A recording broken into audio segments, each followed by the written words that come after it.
अभी भारत में वृंदावन में एक बड़े महाराज हैं, प्रेमानंद जी महाराज। मैंने थोड़ा सा सुना कि वो बीमार चल रहे थे।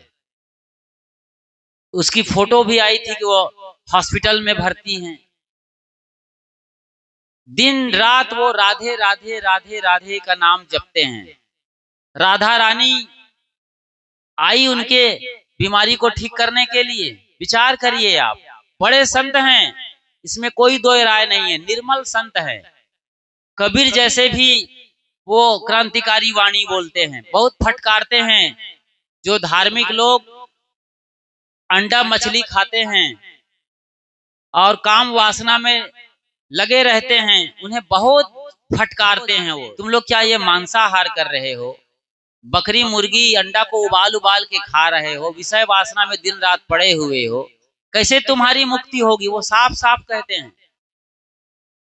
केवल मंदिर जाने से, आरती कर लेने से, पूजा कर लेने से, हवन कर लेने से कैसे पाप धुल जाएगा? इधर तुम पाप कर रहे हो आदमी के साथ और भगवान के द्वार में जाके, भगवान के घर में जाकर के क्षमा मांग रहे हो। ये तो ऐसा ही हुआ जैसे रामलाल का कोई खेत जोत ले और श्यामलाल के यहाँ जाकर के लगान पटाए। ये सही है क्या? रामलाल की खेत आपने जोता है तो उसको ही लगान पटाओ, उसको ही उसका मुआवजा दो। लेकिन आदमी ये कर रहा है, इंसान से धोखाधड़ी करता है और भगवान से क्षमा याचना करता है। तो वो साफ साफ बोलते हैं। लेकिन हाँ, लोगों के मन को रखने के लिए, लोगों के मन में शीतलता लाने के लिए, लोगों को एक धागा में बांधने के लिए राधे राधे कहने का बराबर वो वकालत करते हैं। हमारे देश के नामी गिरामी लोग वहां पर पहुंचते हैं, बड़े बड़े साधु संत भी पहुंचते हैं, हर फील्ड के लोग जाते हैं, नेता, अभिनेता, खिलाड़ी और बिजनेसमैन। विराट कोहली जो क्रिकेट के एक बड़े नाम हैं, अपनी पत्नी अनुष्का शर्मा के साथ अभी 2-4 महीने पहले गए थे। जो भी उनकी बातें रही हैं, करियर की, खेल की, जिंदगी की, अपने बच्चों की, वो सब रखे। उनकी पत्नी अनुष्का शर्मा ने सवाल किया प्रेमानंद जी महाराज से, वृंदावन में उसके दरबार में, उनके सामने, ये वायरल वीडियो है। कहा कि हमें क्या करना है आप बताइए। तो उनको भी प्रेमानंद जी महाराज ने राधे राधे जपने का ही मंत्र दिया। आज वो खुद भी राधे राधे नाम दिन रात जप रहे हैं। मैं आपसे पूछता हूं, यदि सोशल मीडिया की ये खबर सही है कि वो हॉस्पिटलाइज्ड थे, मुझे नहीं मालूम, जैसे कि खबर आती है अस्पताल में भर्ती थे, अब जाके थोड़े से ठीक हुए हैं, बाहर आए हैं, ये खबर सच है तो उन्हें अस्पताल जाने की क्या जरूरत थी? सदगुरु कबीर साहब मानवतावादी संत हैं। आज से 600 बरस पहले जब भक्ति काल का स्वर्णिम युग चल रहा था, तब उनका पदार्पण हुआ था। वे समाज सुधारक संत के रूप में पूरी दुनिया में जाने जाते हैं। उनका सिद्धांत जीववादी सिद्धांत है, आत्मवादी हैं। बाबू ऐसो है संसार तिहारो, अवधु छाड़हु मन विस्तारा। भाई रे बहुत बहुत क्या कहिए, कोई बिरले दोस्त हमारे, कहत कबीर सुनो भाई साधो। ये पंक्तियां उनकी मौलिक रचना बीजक की हैं। साधो, अवधूत, योगी, बाबू, दादा, भाई, ये जो पुकार है उनके भीतर, किसको संबोधित कर रहे हैं? आदमी को। आदमी को पुकारते हैं, उनके मूल में आदमी है। वो किसी आकाशीय परमात्मा को नहीं पुकारते हैं, आप से मतलब है उनका। इसीलिए बाजार में जाकर के, चौराहे पर खड़े होकर के आपको संबोधित करते हैं, सुन लो मैं पुकार रहा हूं। आप से मतलब है उनका, आपकी चेतना से, आपके जीवन से आपको ठीक करना है। संसार नहीं बिगड़ा है, हमारे अंदर मन बिगड़ा हुआ है, उसी को ठीक करना है। इसी का नाम सत्संग है। कहते हैं एक बच्चे को खिलौना दिया गया, वो बहुत परेशान करता था, बड़ा तेज बच्चा था, जिद्दी, जो कुछ भी मिलता उससे उसका मन जल्दी उब जाता, नए की मांग करता। बचपन में ऐसे होता भी है, स्वाभाविक सी बात है। खिलौनों को तोड़ डालता था। अब की बार उसके पापा ने कुछ ऐसा खिलौना लाया और कहा कि तुम इसको अब जोड़ो, तोड़ो और बनाकर दिखाओ ये कुछ। आपने देखा है ना, वो नंबर वाला वर्गाकार एक डिब्बा, उसको घुमा फिरा करके एक कलर में किया जाता है या नंबर सेट किया जाता है। तो एक नक्शा दे दिया था उसने, पूरी दुनिया का नक्शा बना हुआ था, ग्लोब। उसमें भारत के पास पाकिस्तान नहीं था, अमेरिका के पास लगा हुआ था। श्रीलंका को ऑस्ट्रेलिया के उस पार फिट कर दिया गया था। मतलब सब नक्शा उल्टा सीधा था, यहाँ का वहां, वहां का यहाँ। कहा इस बेटा अब तुम एक काम करो, ये जो नक्शा है ग्लोब, इसको ठीक करना है तुम्हें। जहां भारत है वहीं पर भारत रखना, पाकिस्तान बाजू में, लंका नीचे में रहेगा और चीन ऊपर रहेगा। माथा पच्ची शुरू हो गई लड़के की, वो बनाना शुरू किया, बन ही नहीं रहा था। लेकिन जब वो पीछे पलट कर देखा, आदमी का सीन था, आदमी का भी सिर कहीं, पैर कहीं, हाथ कहीं था। उस बच्चे ने आदमी को जोड़ना शुरू कर दिया। सिर को एक जगह रखा, उसके बाद कंधा लगाया, दोनों हाथ को लगाया, पेट को लगाया, पैरों को लगाया, और आदमी बिल्कुल ठीक और फिट हो गया पीछे के हिस्से में। और जब पलट के देखता है तो सारा नक्शा ठीक हो चुका था। सारे देश अपनी अपनी जगह पर ग्लोब में उस नक्शे में फिट हो गए थे। बात यह है कि आदमी को ठीक कर लिया जाए तो पूरे ब्रह्मांड को ठीक कर लिया जा सकता है। आदमी बिगड़ा हुआ है, आदमी के पास मन और वाणी की बड़ी ताकत है। इस प्रकृति की ओर से बहुत बड़ा उपहार मन और वाणी का मिला हुआ है। मन से मनन करता है, चिंतन करता है, सोचता है आदमी। इतना बढ़िया ओरांगुटान, चिंपैंजी, कुछ बंदर ही सोच पाते हैं, इससे ज्यादा नहीं। दर्जन चिड़िया घोंसला बनाती है सिल करके घास फूस को। लेकिन वाणी की बात करें तो ची पी की करते हैं जानवर, हाँ हूं पू पा कर लेंगे। बात करते आपने देखा है गधों को कि राहुल गांधी क्या कर रहे हैं, मोदी के खिलाफ बोल रहे हैं, ऐसा कुछ बात करते हैं गधे आपस में? देश में क्या चल रहा है, दुनिया में क्या हो रहा है, कोई गधा, घोड़ा, हाथी, कबूतर, सुअर और अन्य कीड़े मकोड़े, छिपकली, बिल्ली, कोई बात करते नहीं। बिल्ली म्याऊं कहती है बस, म्याऊं म्याऊं, मैं आई कमिन, यही बोलती रहती है, मैं आऊं क्या, बस, इससे ज्यादा कुछ नहीं। तोता को सिखाओ तो राम राम कह लेता है, कर लेता है, इससे ज्यादा कुछ नहीं। लेकिन आदमी, वाणी की ऐसी शक्ति है कि अपनी बातों को दूसरे के कलेजे में उतार देता है, हृदय में उतार देता है। एक आदमी इतनी बढ़िया बात करता है कि पूरी दुनिया उसकी दीवानी हो जाती है। इतनी खूबसूरती और इतनी ताकत आदमी के अंदर है, मन और वाणी की। लेकिन यही मन और वाणी बिगड़ जाए तो फिर पूरे संसार में झगड़ा शुरू हो जाता है, कोहराम मच जाता है घरों में, बातचीत बंद हो जाती है सास बहू की। और कितने ऐसे झगड़े होते हैं जो समाज, राष्ट्र और अंतरराष्ट्र में आग पैदा कर देते हैं। जैसे रूस और यूक्रेन 2 साल से लड़ रहे हैं, फैसला अभी भी नहीं आया है। इजराइल और फिलिस्तीन लड़ रहे हैं, कई देश उनके पक्ष और विपक्ष में हो जाते हैं, झगड़ा खत्म नहीं होता बल्कि और बढ़ता चला जाता है। भारत और पाकिस्तान अभी लड़ रहे थे, ऑपरेशन सिंदूर चल रहा था, आपने देखा है। मैं बता रहा था कि आदमी को ठीक करने के लिए साहब की पूरी वाणी है, उनका पूरा बीजक है।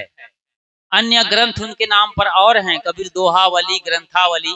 वहां वो किसी आकाशीय परमात्मा को नहीं पुकार रहे हैं, किसी अल्लाह को वो अजान नहीं लगा रहे हैं, किसी गॉड की वो प्रेयर नहीं करते दिखते हैं साहब। आदमी को ठीक करने की वकालत करते हैं। और आपने देखा, आपका भी अनुभव है, कभी भी आप बीमार होते हैं तो भले ही भगवान को पुकारते हैं, चिल्लाते हैं, उनके नाम पर रोते भी हैं कि प्रभु बचा लो, भगवान आ जाओ, बड़ी पीड़ा है, लेकिन राहत कौन देता है आपको? इलाज कहाँ करवाते हैं? किसी इंसान के पास। डॉक्टर कौन है? इंसान है। वो आपको इलाज करता है, आपकी बीमारी को निकालता है, दवा पानी लगाता है, खाने पीने का तरीका बताता है। जो टॉक्सिन आपके शरीर में भर गया है, विजातीय द्रव्य, उसको निकालने के सारे इंजेक्शन और सिरप उपाय करते हैं। वो किसी भी बात की गहराई में जाएंगे, सच्चाई को पकड़ेंगे और समझने का प्रयास करेंगे, विवेक करेंगे, विचार करेंगे, सत्य को अपनी आत्मा के स्तर से देखेंगे। भीतर आपके परमात्मा ही बैठा है, उस परमात्मा को सुनो, समझो, जो दिन रात आपको संदेश दे रहा है। कभी भी आप अकेले में गलत करना चाहेंगे, पाप कर्म करना चाहेंगे, वो 1000 बार रोकता है, ऐसा मत करो, कल किसी को पता चल जाएगा तो बड़ी बेइज्जती होगी, घर परिवार खानदान का नाम डूब जाएगा तुम्हारी वजह से, तुम्हारे माँ बाप के सर नीचे हो जाएंगे समाज में। कितनी बार कौन रोकता है? यही भीतर बैठा हुआ भगवान। हम इसकी सुनते ही नहीं। हमें हमारे अगुआ लोग जो बता देते हैं, घर के मुखिया, कोई सरपंच, कोई नेता, कोई धर्म के नेता, कोई गुरु, कोई और ओझा सोखा बैगा, हम उनकी बात मान लेते हैं। प्रेमानंद जी महाराज स्वयं राधे राधे करते हैं। राधे राधे से सभी तरह के रोग, बीमारी, खतरा, दुख, पीड़ा, हताशा, निराशा को ठीक हो जाने का वो आशीर्वाद देते हैं। तो उनसे पूछें आप, और आप खुद समझें कि वो हॉस्पिटल राधा रानी उनको क्यों ठीक नहीं करी। इसमें सबसे बड़ी बात है आपकी गलती।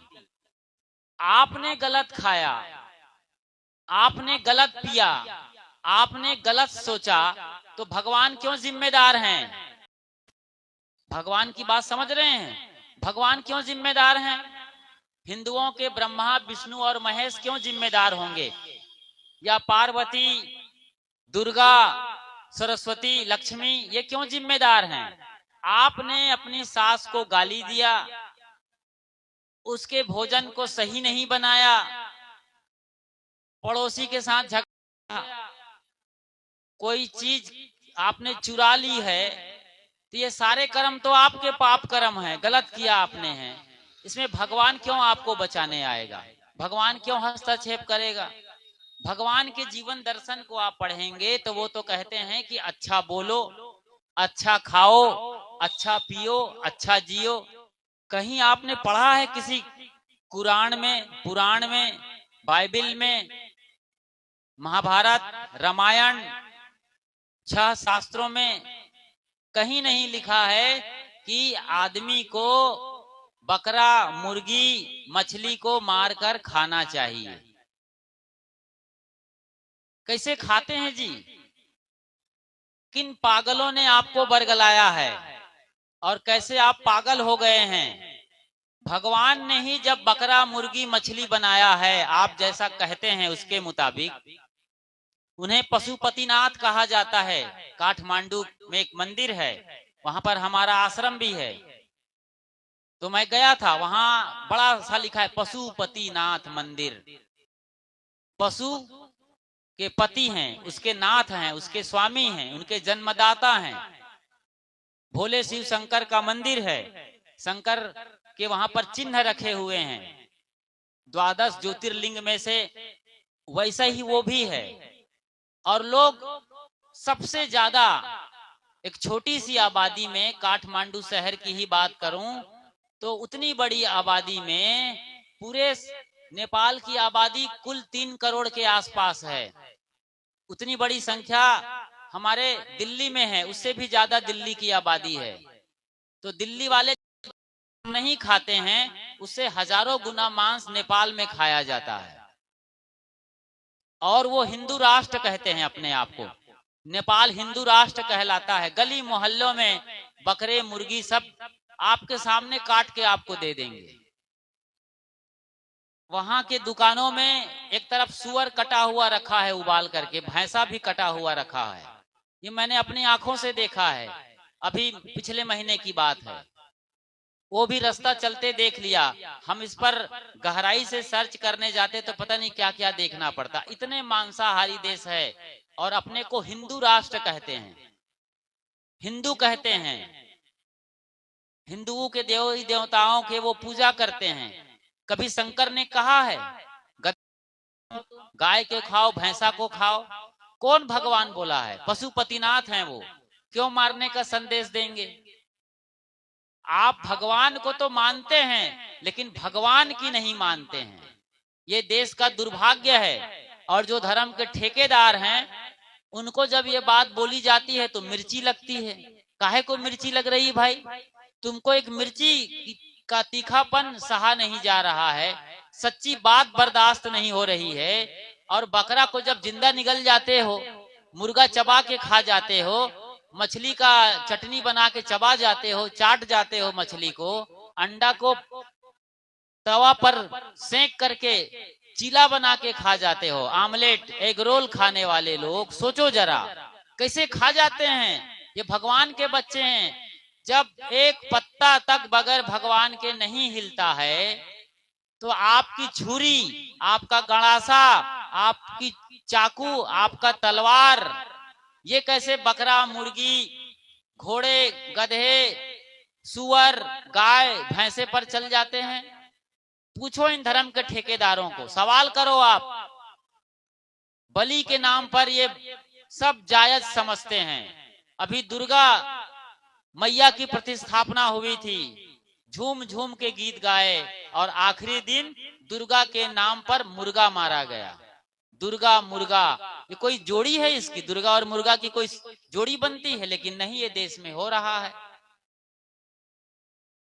विचार करें हम भगवान के नाम पर कैसे भटक जाते हैं। इसीलिए सदगुरु कबीर साहब कहते हैं भगवान को ठीक नहीं करना है, परमात्मा को ठीक नहीं करना है, किसी खुदा को नहीं पुकारना है, अजान नहीं लगाना है, खुद को ठीक करना है, आत्मा को ठीक करना है। जो सबके भीतर है परमात्मा अपने आप ठीक हो जाएगा। बात सही है कि नहीं? विचार करिए। मेरे कहने से नहीं मानना है आपको कि मैं बोल रहा हूं इसलिए आप मानेंगे। बात सच है इसलिए आपको मानना है। अपनी आंखों से देखना है, अपने विवेक से समझना है, भीतर बैठे भगवान से पूछना है किसी भी तथ्य को। मान लो आपके यहाँ बहू आई, पिछले वो 10 साल से उनको कोई पुत्र रत्न की या पुत्री रत्न की प्राप्ति नहीं हो रही है। अब आप सावन सोमवारी का व्रत रख रहे हैं, ऐसे और किसी देवी देवता के नाम पर 11 दिन की एकादशी का व्रत रख रहे हैं। जो जहां बता रहा है वो कर रहे हैं, ओझा सोखा को दिखा रहे हैं, सब जगह जा रहे हैं। वैष्णव देवी से लेकर रामेश्वरम तक, यानी वहां उत्तर से लेकर दक्षिण तक और ईस्ट से लेकर वेस्ट तक, मुंबई के मुंबईया देवी से लेकर कोलकाता की काली माई तक, जहां जिसने जो बताया आप वहां जा रहे हैं, नारियल भेंट कर रहे हैं, चढ़ावा चढ़ा रहे हैं, लेकिन बहू का कोख नहीं खुल रहा है। जब आप डॉक्टर के पास जाते हैं तो डॉक्टर आपके बेटे का और बहू का इलाज शुरू करते हैं और बताते हैं कि दोनों में किसकी कमी है, क्यों फर्टिलाइजेशन नहीं हो रहा है, इनफर्टिलिटी क्यों हो रही है, कहाँ वो पकड़ता है कि बहू में कमी है या बेटे में कमी है, और दवाई देता है, गोली खिलाता है, इंजेक्शन लगाता है, कुछ नियम संयम की बात बताता है, खान पान को सुधारने की बात बताता है, और 2-4 महीने बाद पता चलता है कि बहू को गर्भ ठहर गया है। आप सारे भगवान के पास गए, ये संभव ना हो सका। हाँ, ठगने वाले धूर्त गुरु जरूर बैठे हुए हैं, वो ठगते हैं, मूर्ख ठगाते हैं और धूर्त ठगते हैं। खूब पैसा ऐंठेंगे ओझा सोखा बैगा ये गुरु लोग। गुरुआ तो सस्ते भये कौड़ी अर्थ 50, अपने दल की सुधि नहीं शिष्य करण की आस। कबीरा शिष्य करण की आस। ये शिष्य बनाना चाहते हैं। कैसे ही आओ काटो माथा, मतलब जो आए मुर्गा बनो उसका माथा काटो। वो अपने चेला बना करके आपको लूटना चाहते हैं, आपकी झोली खाली करना चाहते हैं, अपना घर परिवार चलाना चाहते हैं। ऐसे गुरु कौड़ी के 50 मिल जाएंगे। ये साहब की बानी है, आज से 600 बरस पुरानी। मैं नहीं बोल रहा हूं, ये जो सारी बात मैं बोल रहा हूं ये मेरी ओर से कुछ भी नहीं है, ये मेरी आवाज है। बाकी सारी बातें आंखों देखी है, लिखा लिखी की है नहीं। देखा देखी की बात, दुल्हा दुल्हन मिल गए फीकी पड़ी बारात। सच को देख लो ना, मैं देखने का यहाँ पर वकालत कर रहा हूँ, देखने की अपील कर रहा हूँ। विचार करो, मेरी बात को मत मानो कि कोई प्रयागराज से यतीन्द्र साहब आए हुए हैं जिनके गुरु सदगुरु अभिलाष साहब जी हैं, तो हमें उतनी बड़ी संस्था है कबीर पारक संस्थान की, तो इनकी बातों को मानना चाहिए क्योंकि वहां 100 साधु हमेशा रहते हैं। ऐसा नहीं है, आपको सच मानना पड़ेगा, सबको जानना पड़ेगा। मानने के बजाय जानिए। आप सोचो जरा, विचार करो, शादी का वक्त आएगा तो क्या किसी दुल्हन की फोटो से काम चल जाएगा? अपने बेटे की शादी एक लड़की की फोटो से कर सकते हैं आप? इसकी फोटो से शादी करते हैं, कल ये धीरे धीरे फोटो से निकलेगी, प्रकट हो जाएगी और हमारे घर में ये बर्तन मांजेगी, झाड़ू लगाएगी, सासू माँ की पैर दबाएगी, ससुर जी की सेवा करेगी, गरम गरम रोटी खिलाएगी, और फिर 1 आध साल बाद हमारे घर में नाती पोता खेलेगा, कोई बच्चा आएगा इनसे। ऐसा सोच सकते हैं? एक फोटो से संभव है? बीमार हो गए तो क्या आप डॉक्टर की फोटो से काम चलाएंगे? एम्स के जो बड़े से बड़े डॉक्टर हैं या मेदांता के डॉक्टर हैं, संभव हो पाएगा कि आप डॉक्टर की फोटो से इलाज कराएं? डॉक्टर सुबह नहीं तो शाम तक वहां फोटो से बाहर निकल आएगा? नहीं होगा। कोई भी परेशानी आएगी, किसी भी मूर्ति लगा लो, किसी बड़े महापुरुष की मूर्ति लगा लो, किसी भगवान की मूर्ति लगा लो, मूर्ति की पूजा करना बुरा नहीं है। मैं कभी भी मूर्ति पूजा का विरोध नहीं कर रहा हूं, करिए आप, लेकिन समझ के करिए। बस इतनी सी बात है मेरी आपसे हाथ जोड़ के विनती है। कोई भी आप जिस मूर्ति की पूजा करना चाहें, जिस देवता को आप पुकारते हैं चाहें, उनको पूजिए, लेकिन उनकी कथा कहानियों को समझिए, उनके जीवन दर्शन को भी समझिए। अभी रानी लक्ष्मीबाई की स्टेचू लगी है चौराहे चौराहे पर, कहीं पर सुभाष चंद्र जी बोस हैं, कहीं पर गांधी जी खड़े हुए हैं। ये हमारे देश को आजाद कराने वाले क्रांतिकारी हैं, वीरांगनाएं हैं। झलकारी बाई, अवंतिका बाई, लक्ष्मीबाई, अशफाक उल्ला खान, नेताजी सुभाष चंद्र बोस, खुदीराम बोस और चंद्रशेखर आजाद, वीर भगत सिंह। क्या हम इनकी तस्वीर लगाकर बॉर्डर पर रख दें, इनकी मूर्ति बना दें तो पाकिस्तान से हम बच जाएंगे? क्या ये मूर्तियां मशीन गन, राइफल, गोली, बंदूक चलाएंगी और हम सेफ रहेंगे? यदि ऐसा संभव होता तो करोड़ों रुपए क्यों बॉर्डर पर खर्चा किया जा रहा है? क्यों नहीं हम हनुमान जी को बॉर्डर पर लगा दें, एक गदा मारे कि पाकिस्तान का वो हरा रंग का नक्शा ही ग्लोब से बाहर निकल जाए। इधर त्रिशूलधारी शंकर को लगा दें चीन के सामने, तो फिर वो उनको ऐसा त्रिशूल चुभोए कि सारे चाइनीज भाग जाएं अपने देश छोड़ करके, क्योंकि चीन ने ही हमारे कैलाश पर्वत को हड़प लिया है। बताइए, भगवान का घर भी सुरक्षित नहीं है, कैलाश पर्वत पर चीन का कब्जा है। और आप कहते हैं कि सब देंगे भगवान, बस पूजा करो, आरती करो और सारी मांगे पूरी हो जाएगी। कबीर साहब ने बीजक में कहा है, पार्वती को बांझ न कहिए, ईश्वर न कहिए भिखारी, कहें कबीर की बातें कर्म की बात निन्यारी। पार्वती को बांझ नहीं कहेंगे आप भी कथा सुनते हैं, मैं आपकी ही कथा सुना रहा हूं, मैं कोई बात अपनी ओर से नहीं बता रहा हूं। पार्वती को गणेश कैसे पैदा हुआ था?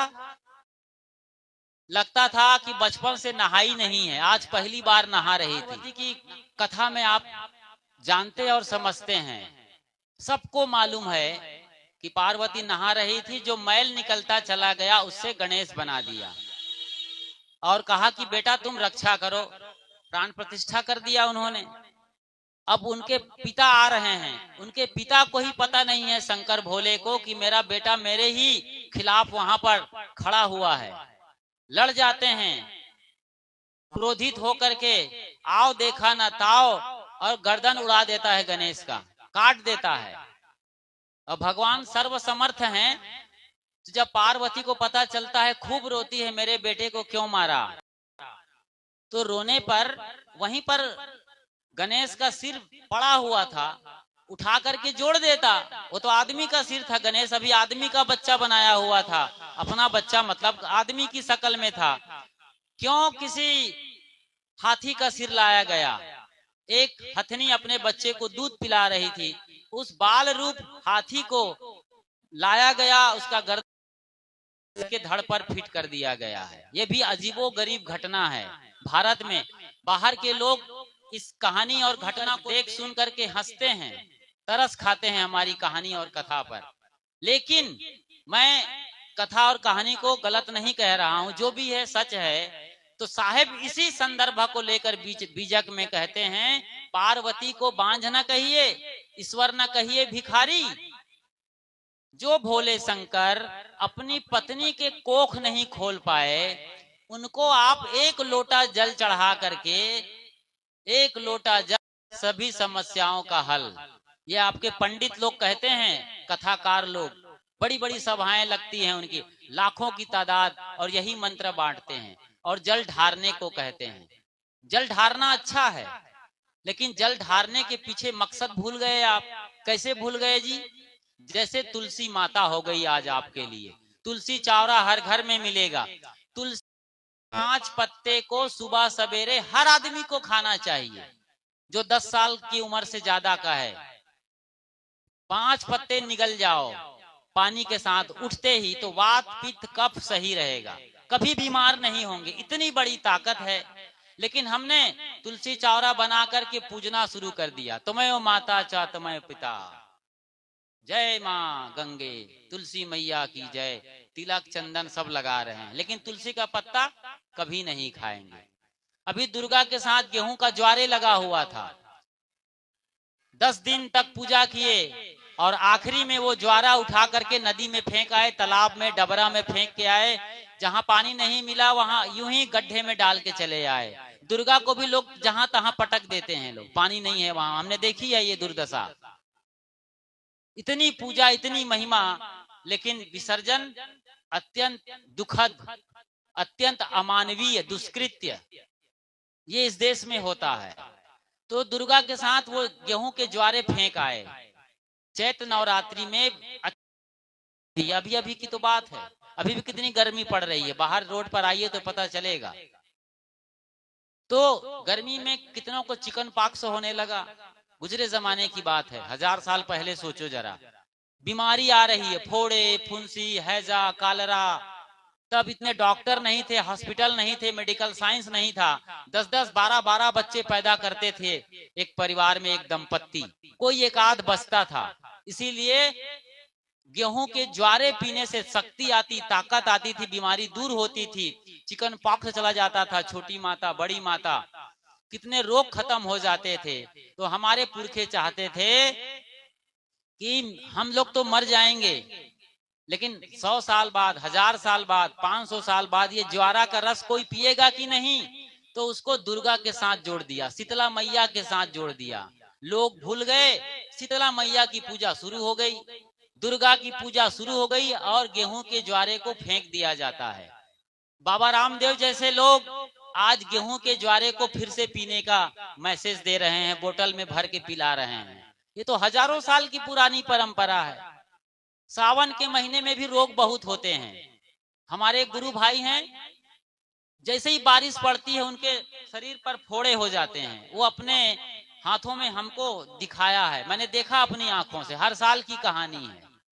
ऐसे ही कितने सारे रोग बरसात में शुरू हो जाते हैं। उसी बरसाती सीजन में जो बेल आता है, बेल समझ रहे हैं, बेल पत्ती जिसको आप लोग शिव के चिन्ह पर चढ़ाते हैं, बरसात शुरू हो, आप बेल के पत्ती 3-4 हर दिन खाना शुरू कर दीजिए, कभी बीमार नहीं होंगे, सारी बीमारी जाएगी।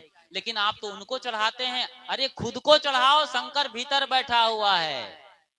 उनकी खोपड़ी पर पानी मत डालो, अपनी खोपड़ी पर पानी डालो। शंकर तो भोले भंडारी अवधूत योगी हैं, उनकी तो क्रोधाग्नि शांत है, वासना शांत है। अपनी वासना को शांत करने के लिए अपने खोपड़ी पर, अपने शरीर पर, अपने इंद्रियों पर पानी डालना चाहिए। लोग भूल गए। यहाँ पर भारत भटक जाता है। ये पीड़ा मुझे भी आज है, बहुत गहरी पीड़ा है इसकी। अब आप लोग इस बात को समझें कि मेरी पीड़ा क्या है। मैं किस रो नहीं रहा हूं, बाकी सब कुछ हो रहा है। इसीलिए कबीर साहब ने कहा है, मैं रोवो यह जगत को, मोको रोए न कोई। दुनिया ऐसी बावरी, खावे और सोवे, दास कबीरा जागे और रोए। उन्होंने अपने लिए बताया कि मैं जाग रहा हूं, रो रहा हूं, लेकिन मुझे कोई नहीं सुनता है। सांच कहूं तो मारन धावे, झूठे जग पतियाना, संतों देखत जग बौराना। विचार करें आप, कहां गलती हो रही है इस देश में। इसलिए साहब आपको ठीक करते हैं, आदमी से बात करते हैं, योगियों से, अवधूतों से, बाबू, भैया, दादा, बाबा, दीदी, बहिनी कहते हैं वो बीजक में। आपको संबोधित करते हैं। उनके मूल में इंसान है, आदमी है, कोई भगवान, कोई परमात्मा नहीं है। आप ठीक होंगे तो परमात्मा अपने आप ठीक हो जाएंगे। क्या बिगाड़ है? भगवान कब बिगड़े हैं? परमात्मा में क्या गलत हुआ है? वो तो सदा सही है। आप अपने आप को ठीक करो। दुर्गा मैया कोई रही होगी दुर्गम लड़ाई लड़ने वाली, अपने जमाने में मुकाबला करी थी। अब आप भी दुर्गा बनो। जो दहेज में बहु बेटियों को जलाया जा रहा है, आप सासू माँ दुर्गा रणचंडी का अवतार बनो ना। कोई कौन जला सकता है? किसी की औकात है अपनी बहू को, बेटी को जलाने का? कितनी दहेज प्रताड़ना में मिट्टी तेल डाल करके बहु बेटियों को जला दिया जाता है। अरे वो तो बहुत जलाना तो अब लगता है पुराने जमाने की बात है। अब तो बोटी बोटी काट करके बोरी में भर के उफनती नदी में फेंक दिया जाता है। वो कांड देखा है ना मेरठ का ड्रम कांड, किस तरीके से उसने अपने पति सौरभ राजपूत की हत्या करके उसको ड्रम में भर के सीमेंट से पैक कर दिया था, अपने पति साहिल के साथ मिलकर। साहिल शुक्ला और मुस्कान की बात है, नाम कितना प्यारा है, मुस्कान, स्वीटी। लेकिन काम एकदम राक्षसी। ये आज देश में हो रहा है और भगवान के मंदिर में हो रहा है, भगवान के आसपास हो रहा है। और वो साहिल शुक्ला जो था वो बड़ा तांत्रिक किस्म का आदमी था। उसके घर के नक्शे और दीवार पर छपे तस्वीर बताते हैं, अपनी जो यार बनाया था मुस्कान को, रखैल बनाया था, उसके पति के सिर काट करके शायद अपने घर ले गया था रात भर। कहानी बड़ी लंबी, मैं उस पर नहीं जाऊंगा। उसके बाद राजा रघुवंशी का हत्याकांड आपने देखा, ये रोज हो रहा है, अभी भी यही हो रहा है। इसी वक्त अखबार में नहीं छपती वो बात सो अलग है, टीवी पर नहीं आती है। लोग भगवान से कहां डर रहे हैं? आज सीसीटीवी कैमरे से डर रहे हैं कि कहीं कैमरे ना लगा हो और हम देख ना लिए जाएं। रोड पर इसीलिए कैमरे लगाने पड़ रहे हैं, दुकान में कैमरे, बाथरूम में कैमरे। अरे कहाँ कैमरे लगा रहे हैं भाई? भगवान कहाँ नहीं है? इधर हम कह रहे हैं जर्रे जर्रे में खुदा है, कण कण में भगवान है, तो क्या भगवान की आंखें बंद हो गई है? विचार करें आप, सोचे। भगवान है हमारे निर्मल मन की स्थिति। आपको ऐसा ना लगे कि आप भगवान के खिलाफ बहुत बोल रहे हैं। भगवान के खिलाफ नहीं बोलते हम, न कबीर साहब बोलते हैं, न हमारी ये विदुषी बहनें बोलती हैं। कबीर पंथ का कोई भी आदमी भगवान के खिलाफ नहीं बोलता है, उसकी औकात ही नहीं है। क्यों बोलेगा? भगवान वाद के खिलाफ बोलते हैं। जो भगवान के नाम पर ढोंग और पाखंड फैलाया है, लोगों ने भ्रम फैलाया है, अंधविश्वास फैलाया हुआ है कि यहाँ ₹1.25 का लड्डू चढ़ाओ और तुमको पाप से मुक्ति मिल जाएगी, गंगा में डुबकी लगाओ और गंगा मैया तुम्हें पाप से तार लेगी। आपने देखा 144 साल बाद महाकुंभ लगा था और भगदड़ में कितने उनके श्रद्धालु भक्त उनकी गोद में मारे गए। गंगा मैया बचाने आई, कौन आएगा? आज आदमी और हम लोग, जिसमें मैं, मेरे जैसे साधु संत भी हैं, बड़े बड़े मंडलेश्वर हैं, अखाड़ा के परिषद के अध्यक्ष हैं, बड़े बड़े शंकराचार्य हैं, धर्म गुरु हैं, इन सब ने मिल करके वहां पंडाल लगाया था और सारी गंदगी, समझ सकते हैं गंदगी का मतलब, वो गंगा मैया में डाल रहे थे। पूरा वहां पर लगभग 70 करोड़ लोगों ने स्नान किया था। इतने लोग आए, उन्होंने जो गंदगी किया सब गंगा मैया पीती रही, झेलती रही। गंगा जी को आज हमने गंदा जी बना दिया है। कानपुर का जो चमड़ा कारखाना है, चमड़े कारखाने का सारा गंदा पानी वहीं जाता है और यमुना में दिल्ली, मथुरा जैसे कई शहरों के जो गटर लाइन है उसमें डाल दिए गए हैं। गंगा में बनारस, प्रयागराज जैसे जो बड़े धार्मिक केंद्र हैं, आस्था के केंद्र हैं, बड़े बड़े शहर, उनमें लाखों की आबादी है, उनके सारे गटर लाइन गंगा में उतार दी जाती है। सोचो जरा, आप सोच आएगी। हम गंगा को मैया कहते हैं, अगरबत्ती लगाते हैं, छठ मैया के नाम पर सूर्य को पूजते हैं, गंगा को मैया के रूप में पूज रहे हैं, माँ कहते हैं। और ये दुर्दशा हमने अपने गंगा के साथ किया है, प्रकृति के साथ किया है। और जिन देशों में, फ्रांस में और अमेरिका में जो अमेजन नदी है, इंग्लैंड में जो टेम्स नदी है लंदन के अंदर, वो एकदम निर्मल है। वहां की नदियां, सिक्का फेंको तो 10 मीटर नीचे वो सिक्का साफ साफ दिखाई देता है। इतनी पवित्रता और इतनी निर्मलता है। वहां के कोई भी आदमी भूल भटक कर भी टेम्स नदी को मैया नहीं बोलता, मदर टेम्स नहीं बोलता, मदर अमेजन नहीं बोलता है, मदर नील नदी नहीं बोलता है। तमाम नदियां लेकिन एकदम स्वच्छ निर्मल धारा है, जैसे कि हरिद्वार में गंगा मैया है, जैसे ऋषिकेश में गंगा मैया है। विचार करिए।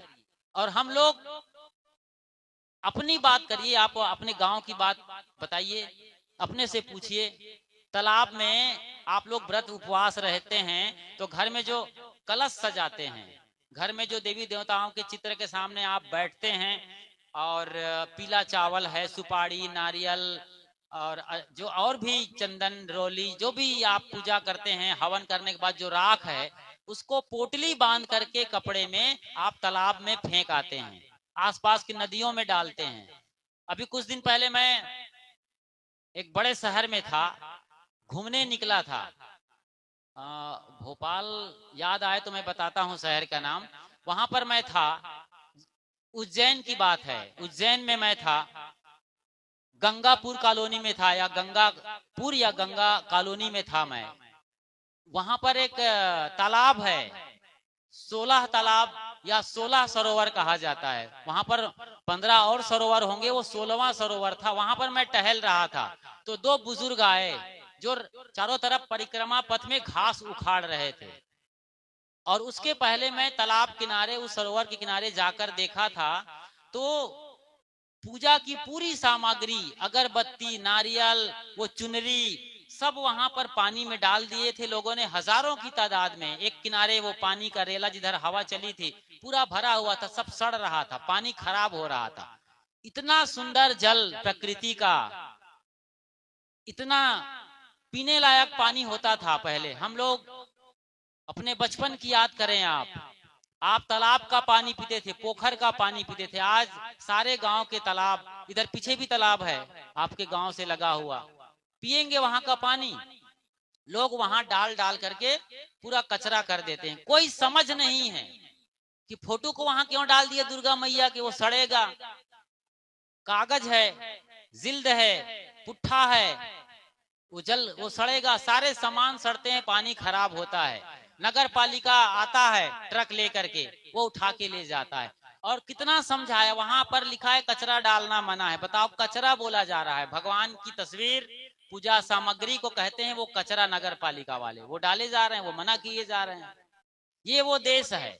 धर्म के नाम पर जैसे हम सब अंधे हो गए हैं। मैं अपने को भी जिम्मेदार समझता हूं, जो अपनी बात ठीक से समझा नहीं पाता हूं या आप लोग समझ नहीं पाते हैं। ये केवल आपकी गांव की बात नहीं कर रहा हूं, मैं पूरी देश दुनिया की बात कर रहा हूं जहां ऐसा हो रहा है। भगवान का मतलब हुआ निर्मल मन, परमात्मा हृदय में बैठा हुआ है। अर्जुन को उपदेश करते हुए कृष्ण जी महाराज कहते हैं कि यहाँ अंगूठे के बराबर हिस्से में भगवान विराज करते हैं, यहीं बैठे हुए हैं। भगवान कहाँ ढूंढोगे? तेरा साईं तुझ में जाग सके तो जाग। क्या भगवान की आवाज हमें सुनाई नहीं पड़ती? अच्छे से समझिए, अब आखिरी में मैं आ गया हूं। मैं आपके भीतर बैठे भगवान की चर्चा कर रहा हूं। कौन है जो देखता है, कौन है जो सुनता है, कौन है जो खाता है? आप तो मन के चलाए चलते हैं, लेकिन आपका भगवान रोकता है ना कि ये गलत काम मत करो। घोर अकेले में, नितांत अकेले में भी आप गलत करेंगे। एक कहानी सुनाता हूं और कहानी के साथ सवाल करूंगा आप सबसे, और सवाल का जवाब सबको देना है क्योंकि सब जिम्मेदार हैं हम। एक छोटी सी बच्ची थी, नाम था उसका लाडली। आज उसकी छुट्टी थी, वो वापस घर आ गई थी और घर वाले सारे, कोई नहाने के लिए तालाब चला गया था, उसके पापा टीचर थे तो स्कूल निकल गए थे, दादा को कहीं पर निमंत्रण देना था तो वो बाहर निकल गए थे। सौभाग्य कहिए दुर्भाग्य, वो अकेली थी घर में।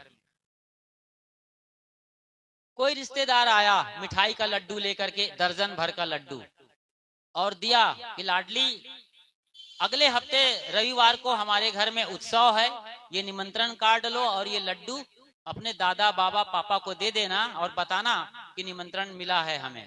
अब वो लड्डू ले लिया, निमंत्रण भी ले लिया, घर में अकेली चली गई। अकेली थी, अभी उनके लोगों को आने में 3 घंटा टाइम था, 3 घंटे के पहले कोई आने वाला नहीं था, या कम से कम घंटा भर बाद भी कोई नहा के आए तालाब से तो। अब वो लाडली जो पहला गेट है बड़ा वाला बाउंड्री पर लोहे का, उसको बंद करती है। फिर जो मेन गेट है घर का, उसको बंद करके अंदर छिटकनी लगाती है। अकेली है, डरती है थोड़ी सी। उसके बाद अपने कमरे में आती है, उसको भी छिटकनी अंदर से बंद करती है।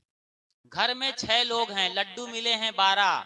सोचती है कि एक एक लड्डू तो सबको, क्या 2-2 लड्डू मिलने वाले हैं, यदि मैं 1-2 लड्डू खा लूं तो क्या फर्क पड़ता है, कोई जानेगा नहीं। सोचिए जरा, ये बच्चों की कहानी है लेकिन आपकी घटना है, ये आपके साथ ये होता है, आप भी ऐसे ही करते हैं किसी दूसरी घटना और दूसरी कहानी के अनुसार। अब वो लड्डू खाना शुरू कर दी, अच्छा लगा लड्डू, 2 खाना चाहिए था, धीरे धीरे 4 खा ली। वो सोचती है 6 से बंटवारा हो जाएगा, एक एक लड्डू मिलेगा तो कम से कम 6 लड्डू और खा लूं तो कौन बताने आएगा और कौन पूछने आएगा, अभी तो घर वालों को आने में देरी है। बच्चे ऐसे ही लालची होते हैं, मन में नियंत्रण नहीं है, बच्चे तो बच्चे हैं। मन चलता गया, लड्डू खाती गई, वो 6 लड्डू खा चुकी। अब 7वें लड्डू पर वो अटैक करना चाहती है। वो सोचती है कि ये 7वां लड्डू भी तो मुझे मिलेगा, एक लड्डू का तो हकदार मैं हूं ही।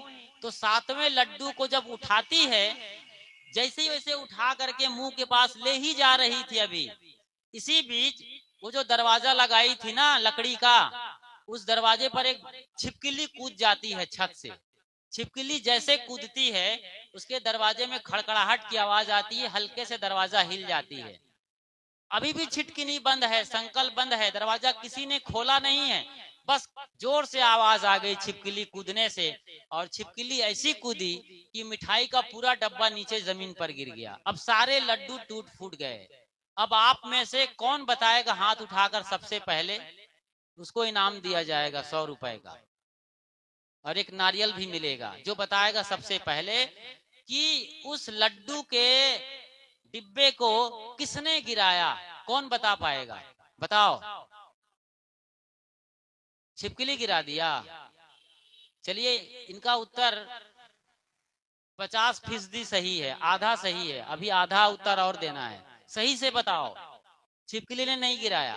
किसने गिराया? छिपकली तो अपने मजे के लिए कूद गई थी, उसको उतरना रहा होगा, या वो फिसल गई होगी, वो वहां चली गई। कौन गिराया? उधर दादाजी, बाबा लोग, लाठी वाले जी। बहुत सही उत्तर दिया इन्होंने कि भयभीत हो करके गिर तो गया भयभीत होने से, लेकिन गिराया कौन? इनका उत्तर 90% सही है, केवल 10% और रह गया है, बिल्कुल करीब पहुंच गए हैं। और कोई? भगवान क्यों गिराएगा भाई? भगवान तो लड्डू देता है, जीवन दे रहा है, सारी जिंदगी वो संभाला हुआ है, वो क्यों गिराएगा? वो तो बल्कि उठा के और लड्डू रख देना चाहिए था उसको, लड्डू को ठीक कर देना चाहिए था। भगवान कोई है तो सारे लड्डू को फिर से गोल गोल बांध करके लाडली के डिब्बे में रख देना चाहिए। गिराया कौन? ये सबसे बड़ा सवाल है। हाँ, बच्ची के हाथों से गिरा, मगर गिराया कौन? वहां तो कोई है नहीं। कौन है आत्मा वाली? आत्मा परमात्मा। बहुत करीब है, लगभग लगभग, लेकिन उत्तर अब समझिए अच्छी तरीके से। लालच ने गिरा दिया। सबका उत्तर सही है। हम 100 रुपया देंगे, 10-10 रुपया बांट लेना आप लोग। सबने मेहनत किया है, सबका उत्तर करीब करीब सही है, और मिला जुला करके इस उत्तर को अब अच्छी तरीके से समझते हैं। वो जो भीतर बैठा हुआ है, जिसको आप लोग कभी भी भगवान नहीं कहते हैं, कभी भी परमात्मा नहीं कहते हैं, हमेशा आसमान में हाथ जोड़ते हैं, हमेशा हमेशा पत्थर की मूर्ति के सामने गिड़गिड़ाते हैं, उसके ही रूप हो सकते हैं जैसे कि मान्यता है, आप लोगों की लोक धारणा है। तो आप जिस भगवान को बाहर देखते हैं मूर्ति में, किसी मंदिर में, किसी मस्जिद में, किसी चर्च में, किसी गुरुद्वारा में, असल में वो असली रूप में भीतर बैठा हुआ है। उसी ने गिराया, उसके डर से गिरा। वो बार बार रोक रहा है लाडली को। आपको भी रोकता है जब आप गलत करते हैं या पाप कर्म करते हैं अकेले में, तब वो हमेशा 50 बार रोकता है कि ये गलत है, ये पाप, कोई देख लेगा, इंक्वायरी होगी, खोजबीन हो जाएगा, सीसीटीवी कैमरा खंगाला जाएगा, आप पकड़े जाओगे, और जो बेइज्जती होगी आपके और आपके परिवार की, फिर क्या होगा? तो कौन रोकता है? भीतर बैठा हुआ भगवान। क्योंकि मुस्कान जानबूझ के, मुस्कान माफ करिए, बच्ची का नाम लाडली था, वो जानबूझ करके खा रही थी, उनको नहीं खाना चाहिए था, तो भीतर वाला उसको रोक रहा था और वो मान नहीं रही थी, तो एक डर पैदा हो गया अपने आप।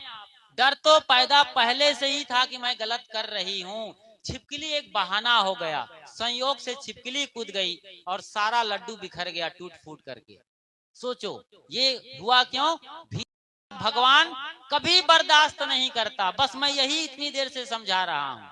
आप ब्रह्मा को पूजिए, ब्रह्मा, शंकर, विष्णु, महेश, जो भी आप कीर्ति देव हैं, या 33 करोड़ या 33 कोटि देवता हैं, किसी देवी देवा की पूजा करिए, मैं कभी मना नहीं करता। जहां मर्जी वहां जाइए, किसी गुरु से मिलिए, किसी ओझा सोखा बैगा के पास जाइए, लेकिन सब पुकार भीतर वाले को लगाइए। इसकी सुनिए, आखिरी में फाइनल डिसीजन ये आएगा, यही थर्ड अंपायर है, लास्ट अंपायर यही है। इससे बड़ा कोई आपके लिए जज नहीं है, कोई न्यायमूर्ति नहीं है। असली न्यायमूर्ति भीतर बैठी है।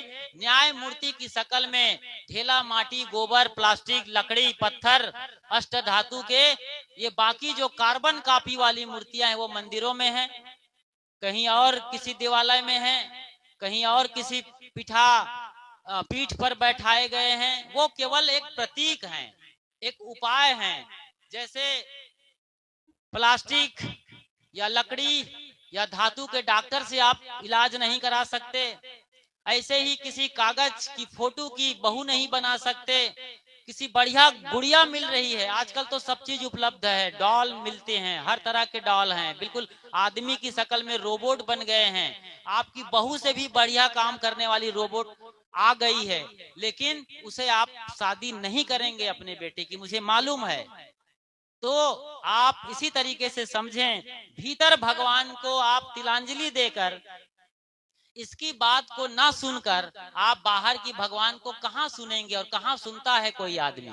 तो भीतर भगवान को आप समझें, भीतर की यात्रा करें। ये कैसे संभव होगा कि हम अपने भगवान के साक्षात्कार करें, उनके दर्शन करें, उनके अनुभव को ठीक से गहराई से महसूस करें। इसके लिए बहुत जरूरी है कि आप एक सच्चे सदगुरु करिए। सच्चे सदगुरु के दरबार में ही ये संभव है कि आप अपने आप से मुलाकात करेंगे, असली परमात्मा से दर्शन लेंगे और आपका भला होगा। तो ऐसा ही करिए, अपने भीतर के भगवान का दीदार करिए, आप सबका भला हो। बाहर भी पूजा करिए, लेकिन असली पूजा के रूप में जो भगवान बैठा हुआ है उसकी बात को सुनिए, उनकी बातों को मानिए और अपनी आत्मा की पुकार को सुनिए। भीतर के जो आवाज है, इनर साउंड है, आत्मा की पुकार है, उसको नजरअंदाज करके आपको कहीं भी सुख शांति नहीं मिलेगी। ठीक ऐसे ही कितने ही बड़े कार्यक्रम में चले जाएं, कितना ही खाने को मिले, कितने ही लोग बाग मिले, लेकिन जब आप अपने घर में लौटते हैं, टूटी खाट में और फटी चादर पर जब सोते हैं, तो कितना सुकून मिलता है। अपने घर में लौटो, आत्मा में लौट आना ही सत्संग है। बोलिए श्री सदगुरु कबीर साहेब की जय।